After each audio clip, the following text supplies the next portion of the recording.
तबीयत कुछ ठीक नहीं है, मैं सारा दिन घोंसले में ही रहूंगा। मेरा बेटा भी सुबह से भूखा है। चलो कोई बात नहीं, मेरा सारा दिन घोंसले में रहने का यह फायदा तो होगा कि तुम्हारे अंडे पर भी नजर रख लूंगा। अगर आप मेरे अंडों का ख्याल रखेंगे तो मैं आपके काम भी जरूर आऊंगी। मैं आपके लिए और आपके बेटे के लिए भी भोजन जरूर लेकर आऊंगी। आप बस अपना और मेरे अंडों का ख्याल रखना।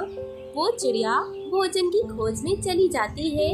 वाह, मैंने चिड़िया को कैसे बेवकूफ बनाया। शाम हो जाती है, चिड़िया भी भोजन लेकर आ जाती है।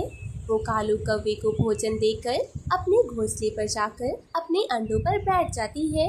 ऐसे ही रात और दिन गुजरते रहते हैं और आखिरकार वो दिन आ ही गया जब चिड़िया के अंडों से प्यारे प्यारे बच्चे बाहर निकल के आते हैं। चिड़िया बहुत खुश हो जाती है। चिड़िया, अब तो दावत बनती है तुम्हारे बच्चों के आने की खुशी में। हाँ हाँ कौवे भैया, मैं अभी तुम्हारे लिए फल लेकर आती हूँ, तुम मेरे बच्चों का ध्यान रखना। चिड़िया फल लेने चली जाती है और कौवे के लिए ढेर सारे फल ले आती है, जिन्हें कौवा खा लेता है और अपने घोंसले में चला जाता है।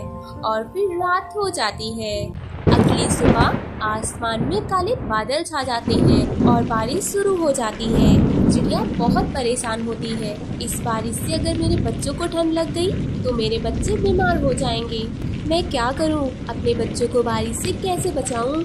मम्मा, मुझे भूख लगी है। अब मैं इतनी बारिश में भोजन कैसे ढूंढ कर लाऊं? और फिर चिड़िया कौवे के घर जाती है। कौवे भैया, आप मेरे बच्चों का ध्यान रखना।